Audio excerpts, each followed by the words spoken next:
샬롬 삼국지 3권 18번째. 남군 북군을 함께 거느리고 밖으로는 양과 조 두 나라를 아울러 주물렀다. 조정의 온갖 중한 일을 저희 멋대로 해치웠으며 아랫사람이 윗사람을 신하가 임금을 얕보고 대신하니 나라한 사람들이 모두 한심하게 여겼다. 이에 강후 주발과 주허후 유장이 군사를 일으켜 포악한 역적들을 분노로 쳐 죽이고 태종을 세웠다.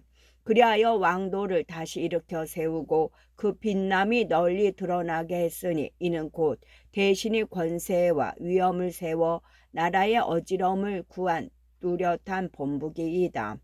조조의 하례비인 증상시 조등은 좌간 서왕 같은 내시들과 어울려 갖은 요사스럽고 못된 짓을 다한 자이다. 더럽게 재물을 긁어 모으고 거칠 것 없이 날뛰어 세상의 풍속을 썩게 하고 백성들을 못살게 굴었다. 조조의 애비 조승은 원래 비럭질을 하며 돌아다니다가 조등의 양자가 된 뒤 뇌물을 써서 벼슬자리를 얻은 자이다.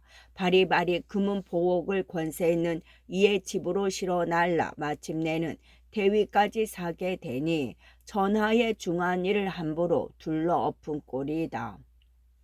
이제 그 아들 조조를 보자. 조조는 더러운 내시의 자손으로서 원래 아름다운 덕을 갖추지 못했으면서도 교활하게 협행을 꾸미며 어지러움을 좋아하고 화를 일으키기를 즐겨했다. 막부, 여기서는 원소의 진영 또는 원소 자신, 막부는 응양군을 이끌고 흉악한 역적의 무리를 쓸어 없앴으나 잇따라 동탁이 나와 높은 자리를 차지하고 나라를 힘으로 억눌렀다. 이에 막부는 칼을 뽑고 북을 울려 동화에서 군사를 일으켰다. 영웅을 끌어모으며 버릴 자는 버리고 쓸 자는 쓰니 그로 인해 조조와도 함께 의논하고 꾀를 합치게 되었다. 그때 조조에게 군사를 내어준 것은 그의 매나 개 같은 재주를 막부의 발톱이나 이빨로 쓰려 함이었다. 그러나 조조는 어리석고 계략이 짧아 가볍게 나아가고 쉬 물러남으로써 여러 번 군사만 잃고 싸움에 져 쫓기었다. 막부는 그런 조조에게 다시 군사를 나누어 잃을 것을 채워주었고 한편으로는 전작계 아래어 동군 태수로 삼고 연주 자사에까지 오르게 했다. 그렇게 하여 세력과 위엄을 쌓게 해준 것은 적과의 싸움에서 이겼다는 소식을 전해오기 바라는 마음에서였다. 그러나 조조는 발 디딜 근거가 생기자 함부로 날뛰기 시작해 흉악하고 못된 짓을 멋대로 저질렀으며 어진 이를 죽이고 착한 이를 해쳤다. 구강태수 변양은 재주있고 씩씩하기로 이름난 사람이었으나 바른 말만 하고 아첨을 모르다가 죽음을 당해 그 목은 저작거리에 걸리고 그 아내와 자식들도 모두 목숨을 잃었다. 선비들이 그 일을 분이 여기고 백성들의 원망도 높아가 한 사람이 발을 걷어붙이자 모든 고리 소리를 함께해 조조를 욕했다. 그 때문에 조조는 서주에서 패해 그 땅을 여포에게 뺏기고 동쪽으로 떠돌며 거처할 곳조차 얻지 못했다. 막부는 나라의 줄기를 든든히 하고 격가지가 쓸데없이 무성하는 걸 막고자 반역하는 무리에 들지 않고 다시 군사를 내어 자리 말듯 밀고 나아가 적을 쳤다. 징소리 북소리 울리는 곳에 여포의 무리는 사방으로 흩어져 달아나고 조조는 목숨을 건짐과 아울러 방백의 자리까지 되찾았다. 따지고 보면 막부는 연주 땅 백성들에게는 아무런 덕도 베풀지 못하고 헛되이 조조만 크게 도와준 셈이 되고 말았다. 그 뒤 전자께서 낙양으로 되돌아오시자 역적의 무리들이 떼쥐어 쳐들어왔다. 그때 막부는 기주에 있었으나 마침 북쪽의 더러운 도적이 우리 백성을 놀라게 해 그 어려운 국면에 기주를 비울 수가 없었다. 따라서 막부는 종사중랑 서훈을 보내 조조로 하여금 먼저 낙양으로 가게 했다. 가서 불탄 종묘를 수리하고 어린 임금을 지키려 한 것인데 조조는 모든 걸 제멋대로 하고 임금과 신하를 겁주어 억지로 전자를 자신에게로 옮겨 가두었다. 왕실을 낮추고 욕보였으며 법을 뒤엎고 나라의 기강을 어지럽혔다. 앉아서 3대를 거느리고 조정의 일을 제멋대로 하니 상과 벌이 모두 그의 마음에 달렸고 죽이고 죄 주는 일 또한 그 입 끝에서 정해졌다. 그의 아낌을 받으면 위아래로 5대가 빛났고 미움을 받으면 3족이 죽어 없어졌다. 여럿이 모여 떠들면 드러내놓고 죽였으며 마음속으로 욕하는 이는 아무도 모르게 죽이니 모든 벼슬아치는 입을 다물고 다만 눈짓으로 뜻을 동하며 상서는 다만 조회를 적을 뿐이고 공경은 그저 자리나 채울 뿐이었다.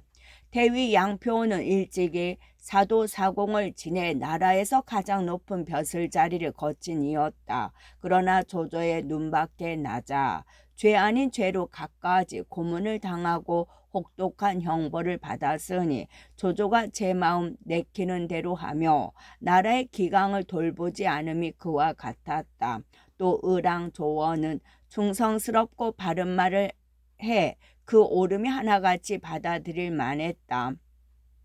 조정에서도 그 말에 귀를 기울여 때로는 잘못을 고치고 때로는 그 충성을 상주었으나 조조는 나라의 권세를 훔치기 위해 바른 말을 못하게 하려고 조원을 죽이고 전작게 아뢰지도 않았다. 또 양효왕은 선제와 한 어머니에게서 난 형제간이니 그 묘소는 떠받들어져야 하고 둘레의 소나무 잡나무까지도 마땅히 귀히 여겨 지켜야 한다. 그런데도 조조는 군사와 관리를 거느리고 가서 그 무덤을 파헤치고 관을 깨어 시신을 드러내면서까지 금은과 보화를 꺼냈다. 전자께서 눈물을 흘리시고 백성들이 모두 슬퍼에 맞이하는 일이다. 조조는 또 발구중랑장인이 모금교인이 하는 벼슬아치를 내세워 닥치는 대로 무덤을 파헤치게 하니 보물과 함께 묻힌 해골치고 드러나지 않은 게 없다 할 만하다. 몸은 비록 삼공의 자리에 있다 해도 그 하는 짓은 도둑이나 다를 바 없다. 실로 나라를 더럽히고 백성을 해치며 사람과 귀신에게 아울러 독한 짓을 하는 자이다. 거기다가 그 다스림의 세세함은 끔찍하고도 모질다. 법과 형벌을 두루펴서 세상살이 곳곳에다 함정을 파고 길을 막으니 백성들은 손을 들면 그물에 걸리고 발을 움직이면 함정에 떨어지게 되었다. 이에 연주 예주의 백성들은 즐거움을 모르고 전자 계신 서울은 원망 소리만 드높을 뿐이다. 세상의 책을 모조리 들쳐 무도한 신하를 찾아낸다 한들 조조보다 더 욕심많고 잔인하며 가혹한 자가 어디 있으랴. 막부는 한창 바깥에 간사한 역적을 지느라 바빠 그런 조조를 다스리고 가르칠 겨를이 없었다. 그저 너그러이 용서해 그가 마음을 고쳐 먹기만 바라며 그때그때를 보아 넘기는 게 고작이었다. 그러나 조조는 늑대같이 컴컴한 마음으로 가만히 화를 일으킬 업무를 키워나갔다. 나라의 기둥 같고 대들보 같은 신하들을 휘어잡아 한시를 외롭고 약하게 만들고 충성되고 바른 이들을 내쫓거나 죽여 홀로 우뚝한 영웅이 되었다. 지난번 우리가 북을 울려 북쪽에 공소찬을 칠 때 굳센 적은 모질게 맞서 애워싸이고도 1년이나 버티었다.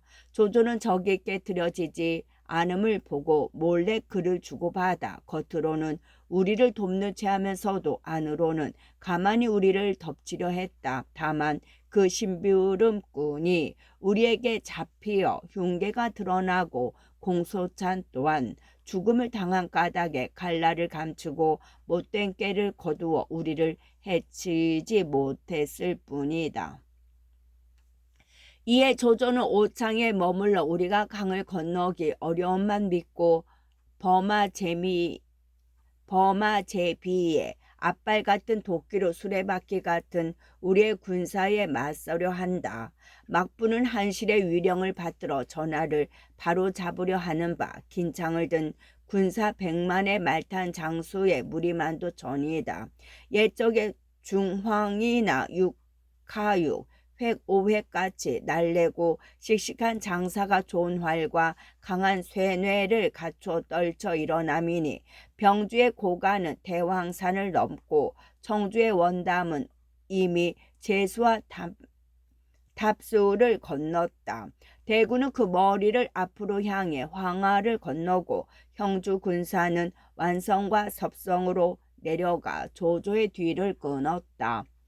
우레처럼 울리고 범처럼 나아가 그의 근거지에 모으는 날에는 저의 근거지에 모이는 날에는 타오르는 풀과 마른 쑥 덤불을 사르듯 푸른 바다를 뒤엎어 단숫불을 끄듯 적을 칠 것이니 누가 죽어 없어지지 않고 견뎌낼 것이랴.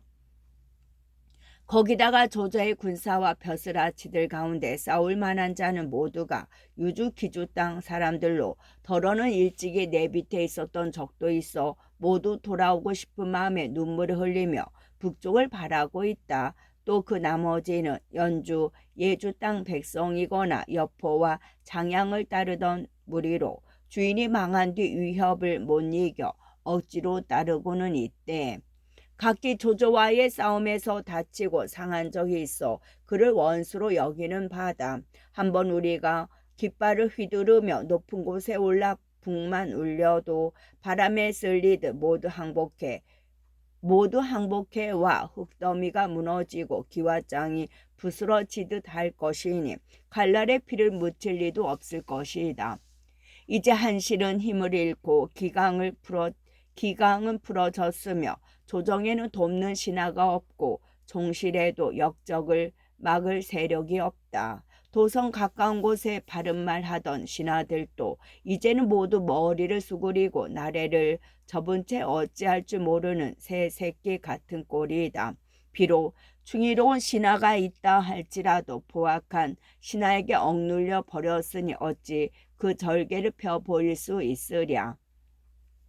또 조조는 자기가 거느린 군사 700으로 궁궐에 애워싸 겉으로는 전자를 지킨다는 핑계를 대면서도 실제로는 전자를 가둬놓고 있다. 그가 역적질할 마음이 그렇게 함으로써 싹튼 게 아닌지 참으로 두렵다. 이제야말로 충신이 간과 뇌를 땅에 쏟으며 몸을 바칠 때이며 열사가 나라를 위해 크게 공을 세울 때이니 누가 가진 힘을 다 쏟아붓지 않을 수 있겠는가.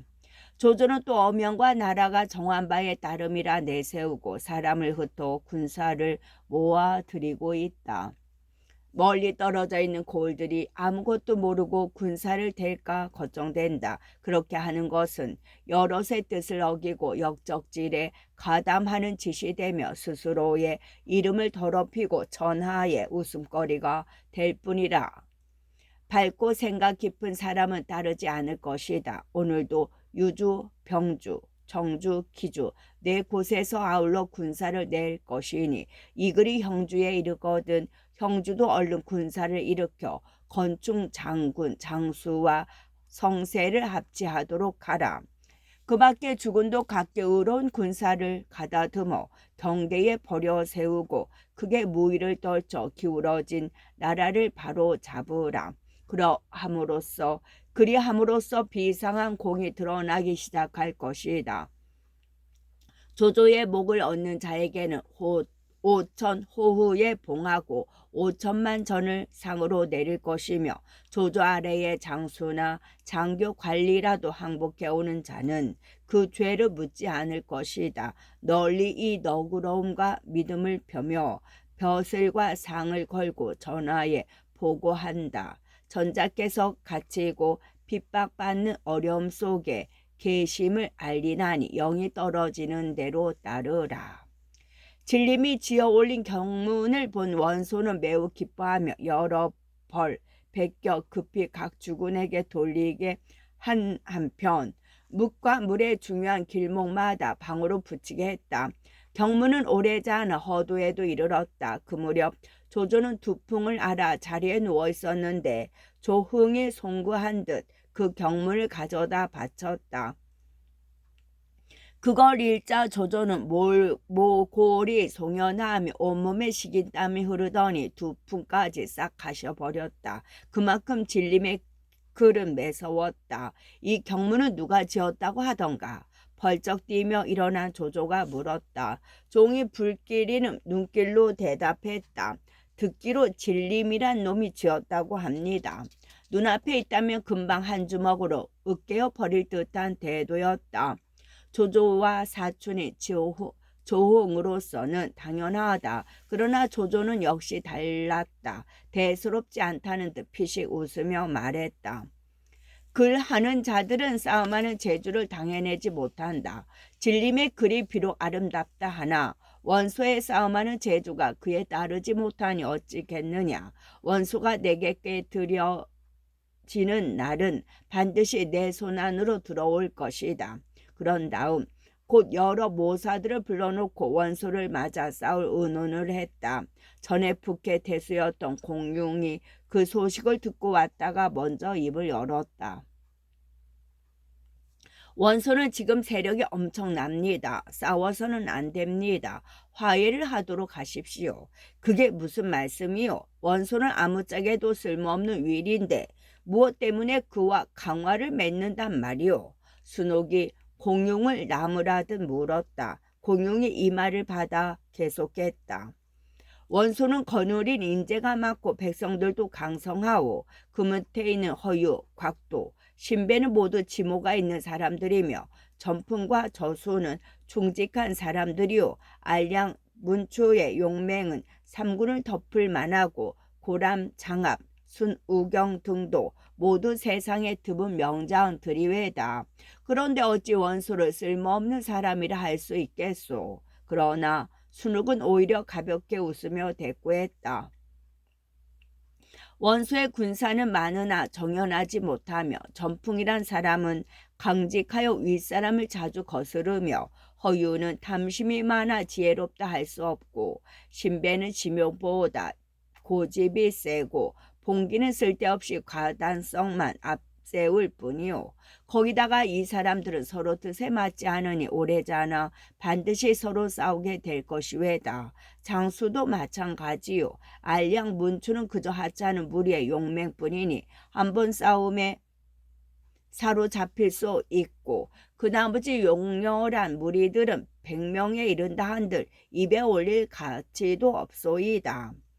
그러자 공룡도 잠시 그 같은 순욱의 말을 되씹어 보는 듯 말이 없었다. 조조가 크게 웃으며 순욱을 변들었다. 그렇지. 모두 문약의 하으림에서 벗어나지 못할 것이요.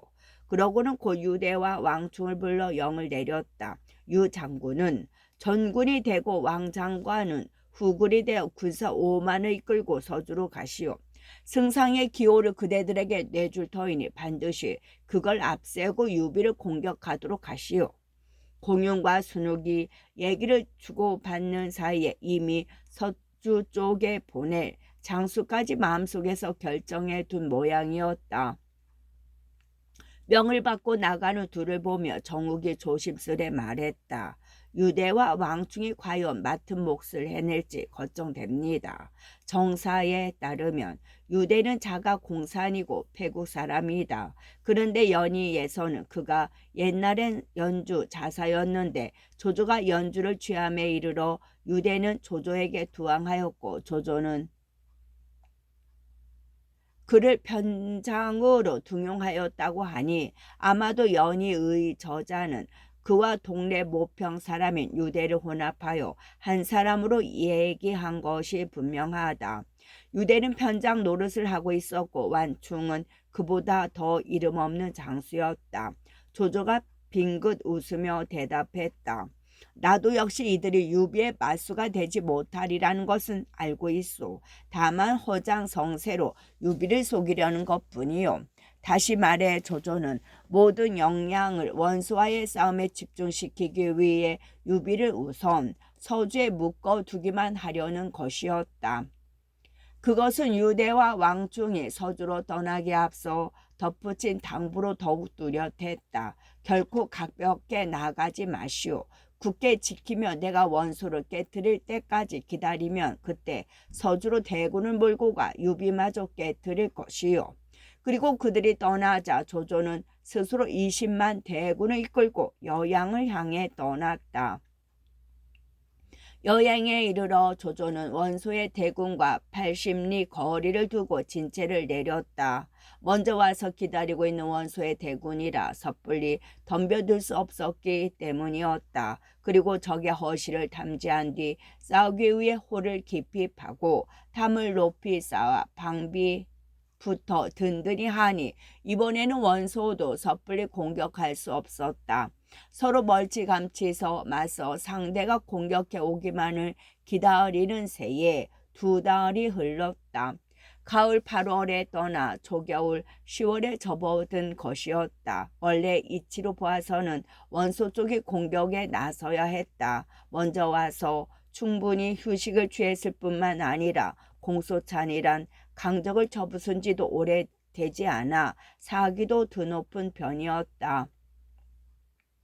하지만 그때 이미 원소의 진영은 마침내 그들 모두를 파멸로 이끌 고지를 앓고 있었다. 다름 아닌 네 분이었다. 먼저 허유는 신배가 군사를 이끌고 자신을 한낱 모사로 나앉은 것이 즐겁지 아니했다. 진격해 공을 세워봤자 제공이 못 되리라는 생각으로 굳이 속전을 주장하지 않았다. 다음 저수는 또 원소가 자신의 계책을 써주지 않은 것에 한을 품었다. 만약 그 싸움에서 원소 쪽이 이기게 되면 지구전을 주장한 자신의 계책은 더욱 그른 것이 될 것이기 때문에 되도록이면 이기지 못하기를 바랐다. 그러나 저서는 더욱 안 되기 때문에 싸움을 애매한 상태로 두는 데 힘을 썼다. 만약 원소가 확고한 주견이 있고 과감하게 결단할 수만 있어도 그 정도의 불안은 그 상처가 되지 않을 수 있었다. 하지만 이 또한 이 말 저 말에 모두 귀를 기울이고 마음을 정하지 못하니 군사는 그대로 묶여 있을 수밖에 없었다. 처음에는 초조하게 원소의 공격을 기다리던 조조도 두 달이 지나자 이상한 낌새를 느꼈다. 상세한 내막을 알 수 없었지만 적어도 원소가 급히 맹공으로 나올 수는 없으며 또 나온다 해도 그리 대단한 힘을 보이지는 못하리란 판단이 들었다. 이에 조조는 장패를 불러 정서를 지키게 하고 우금과 이전은 하상에 둔병하게 한 뒤 조인으로 하여금 관도에 머물러 그들 모두를 함께 감독해 했다. 그리고 자신의 몸을 빼어 일단 허도로 돌아갔다. 급한 불길은 잡았으나 한편 조조의 명을 받고 유비를 견제하러 떠난 왕충과 유대는 서주에서 100리쯤 되는 곳에 진체를 내렸다. 그러나 싸울 생각은 않고 조조에게서 받은 승상기를 중군 높이 꽂아둔 채 하북의 형세가 이롭게 되어 하룻바삐 조조가 돌아오기를 기다릴 뿐이었다. 조조의 쪽의 허실을 알 리 없는 유비도 함부로 움직일 수가 없었다. 승상의 기치는 왔으나 정말 조조가 왔는지 알 수가 없어 그 또한 연신 하북의 소식만 탐지할 뿐이었다. 그런데 갑자기 왕충과 유대의 진중에 조조로부터 빨리 군사를 내라는 명이 전해져 왔다. 막연히 기다리기만 하면 되는 줄 알고 있던 유대와 왕충은 그 뜻밖의 명에 당황했다. 어느 쪽도 유비를 상대로 하는 싸움에 자신이 없었기 때문이다. 승상께서 서주성을 공격하라고 재촉하시니 자네가 먼저 나가보는 게 좋겠네. 지레 겁을 먹은 유대가 슬며시 선봉을 왕충에게 밀었다. 겁나기는 왕충 또한 마찬가지였다. 가지 않으려고 뻗대었다. 승상께서 자네를 먼저 꼽지 않았던가. 자네가 가게. 나는 명색이 주장인데 어떻게 먼저 나설 수 있는가. 유대가 이번에는 그렇게 나왔다. 그러자 왕충이 타협안을 내놓았다. 그렇다면 우리 둘이 함께 군사를 내기로 하세. 그럴 수는 더욱 없네. 차라리 제비를 뽑아 정하는 게 어떤가. 선자를 뽑은 사람이 가도록 하세. 유대가 또 다른 안을 내놓았다. 둘이 한꺼번에 나갔다가 풍지박산이 되기보다는 하나는 앞서고 하나는 뒤에 남아 서로 호응하는 게 나으리라 여긴 까닭이었다. 왕충도 그런 제안까지 거절할 구실은 없었다. 꺼림칙한 마음으로 제비를 뽑으니 재수없게도 선자가 나왔다. 별 수 없이 군마를 둘로 쪼개 그 한쪽을 거느리고 서주로 밀고 들어갔다. 조조의 군사들이 드디어 서주로 몰려오고 있습니다. 그 같은 정가를 받은 유비는 곧 진등을 불러 의논했다. 원본 초가피로 여양까지 군사를 내었다고 하나 그 모사들이 서로 뜻이 맞지 않아 아직까지 그 이상을 나오지 않고 있어. 그리고 조조는 지금 어디에 있는지 알 길이 없어. 듣기로는 여양에 있는 조조의 중군에는 승상기가 꽂혀 있지 않다는데 지금 이대로 오는 군사들은 승상기를 앞세우고 있다니 이게 어찌된 일이오. 조조는 속임수가 많은 사람입니다. 하복을 중하게 여긴 탓에 반드시 그곳에서 스스로 군사를 거느리고 있을 것입니다. 그러면서도 일부러 승상기는 세우지 않고 오히려 이곳에 보내 마치 자신이 이곳에 온 듯 허장성세를 부리고 있습니다. 제 생각에 조조는 틀림없이 이리로 오지 않았습니다. 진등이 잠깐 생각에 잠겼다가 그렇게 대답했다. 유비도 그런 생각이 들었으나 그래도 의심이 풀리지 않았다. 문득 곁에 선 관우와 장비를 돌아보고 물었다. 아무래도 한번 그 허세를 알아보는 게 좋겠네. 자네 둘 중 누가 나가 그걸 알아보겠나? 제가 한번 가보겠습니다. 유비의 물음이 끝나기도 전에 장비가 소매를 걷어붙이고 나섰다. 그런 장비를 유비가 짐짓 나무라듯 물리쳤다. 너는 성질이 급하고 거칠어 보낼 수가 없다. 그 일을 그리 가벼이 나설 일이 못 된다. 그러고는 가만히 관우를 보았다. 유비의 마음을 헤아린 관우가 조용히 말했다. 제가 나가 한번 저들의 동정을 살펴보겠습니다. 그러자 유비는 기다렸다는 듯 허락했다. 만약 운장이 가준다면 나는 마음이 놓겠네. 가서 정말로 조조가 왔는지 아닌지를 살펴봐 주게. 불통거리는 장비를 굳이 못 본 채 하며 유비는 그 말과 함께 군사 3,000명을 갈라주었다. 이때 계절은 초겨울이라 검은 구름이 장뜩 덮인 하늘에서 눈송이가 어지럽게 날리기 시작했다. 관우에게 이끌려 서주성을 나온 3,000군마는 모두 퍼붓는 눈을 무릅쓰고 진을 쳤다. 오래자나 왕충이 이끄는 2만여의 군사가 머뭇머뭇 다가왔다. 말 위에 높이 올라 청룡 언월도를 비켜들고 기다리던 관운장이 적진을 향해 소리쳤다. 섞어라. 니놈들은 어디서 온 잡병들이냐. 이곳은 요황수께서 다스리는 곳임을 아느냐 모르느냐.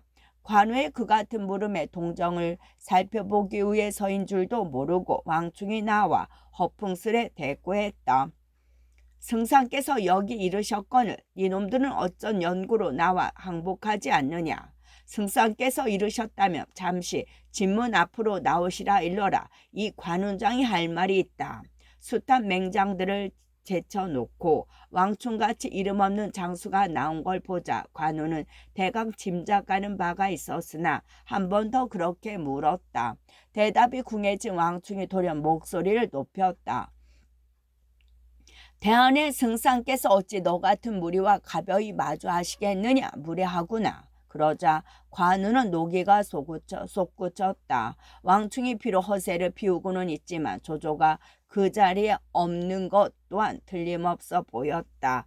이에 관우는 긴 수염을 휘날리며 말을 박자 달려나갔다.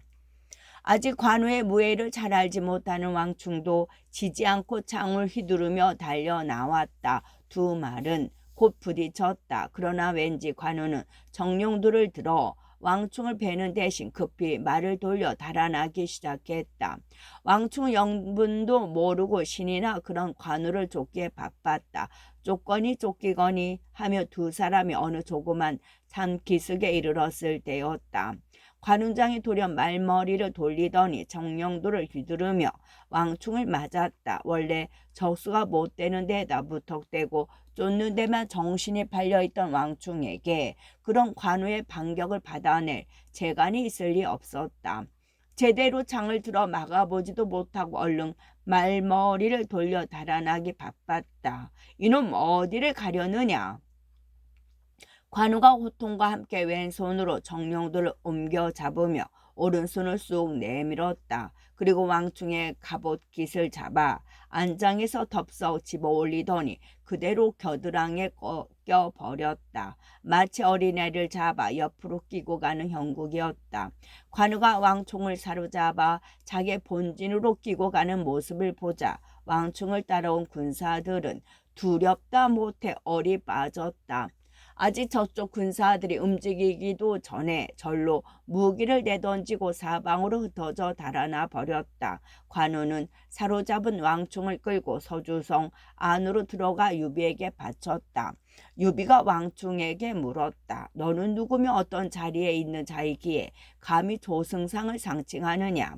제가 어찌 감히 승상을 상징할 수 있겠습니까? 다만 명을 받들어 그대로 행했을 뿐입니다. 왕충이 기어드는 목소리로 대답했다. 유비는 속으로 짐작가는 바가 있었으나 여전히 시치미를 떼며 물었다. 명이라니 누가 어떤 명을 내렸단 말이냐. 조승상께서 제가 승상기를 내리며 거짓으로 군세를 과장하라 했습니다. 저는 그 명령에 따라 의병으로 조승상이 몸소 여기 온 것처럼 꾸미기는 하였지만 실제로 승상은 여기 없습니다. 왕충이 그렇게 실토했다. 내막을 안 유비는 문득 안색을 부드럽게 하여 왕충에게 비단옷과 술을 내린 뒤 잠시 한 곳에 가두어 두게 했다. 그리고 다시 왕충과 함께 온 유대를 사로잡을 의논을 했다. 저는 형님께서 조조와 화해하실 뜻이 있음을 짐작하고 일부러 왕충을 사로잡아 왔습니다. 이제 그를 죽이시지 않고 비단옷과 술을 내리시는 걸 보니 제 헤아림이 옳았던 것 같아 다행스럽습니다. 관우가 그렇게 말하자 유비도 그제서야 빙긋이 웃으며 속마음을 털어놨다. 나는 익덕이 거칠고 성급해 왕충을 죽여버릴까 두려웠다네. 그래서 그를 보내지 않았어. 왕충 같은 무리는 죽여봤자 득될 것도 없으니 살려두어 조조와 화해할 길을 열어보는 게 차라리 나을 것이네. 둘이서 그렇게 주고받는 걸 보자 장비는 더욱 부하가 났다. 자기가 가지 못해 공을 세우지 못했을 뿐 아니라 이제는 은근히 자기의 어리석음을 빗대고 있지 않은가. 작은 형님께서 왕충을 사로잡아 오셨으니 이번에는 내가 가서 유대를 사로잡아 오겠소.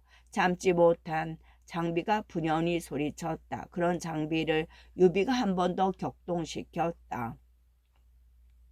유비가 비록 조조의 전군 장수에 지나지 않으나 가벼이 대적할 인물이 아니다. 유비가 일부러 자신을 충동질하는 줄도 모르고 장비는 한층 격하게 대꾸했다. 그따위 무리는 입에 담을 가치조차 없소. 얼른 보내기나 해주시오. 나도 운장 형님처럼 그놈을 사로잡아 돌아오겠소. 내가 걱정하는 것은 유대의 목숨이 아니다. 자칫 그를 죽이면 우리의 큰일까지 그르치게 되니 어찌 두렵지 않겠느냐. 유비가 한 번 더 장비의 말에 쐐기를 박았다. 그 말에 장비가 맹세했다. 만약 내가 그를 죽인다면 내 목숨을 대신 내놓겠소. 그제서야 유비도 마음이 놓이는 듯 장비에게 3,000 군마를 주어 성을 나가게 했다. 장비는 후끈 달아 단숨에 유대의 진체 앞에 이르렀다. 그러나 아무리 싸움을 도둬도 유대는 진체 안에 깊숙이 들어앉아 굳게 지킬 뿐 나와 싸우려 들지 않았다. 그도 그럴 것이 유대는 이미 쫓겨온 군사들로부터 왕중이 사로잡힌 얘기를 들은 뒤였다. 거기다가 지난번 동탁을 칠 때는 잠시나마 가까이서 관우와 장비를 본 적도 있어 그들의 무예 또한 잘 알고 있었다. 비록 왕충은 사로잡혔으나 조조의 공격령은 흉내라도 낸 셈이라 그대로 기다려도 될 것을 구태여 싸워 낭패를 당하고 싶지 않았다. 이에 장비는 끝.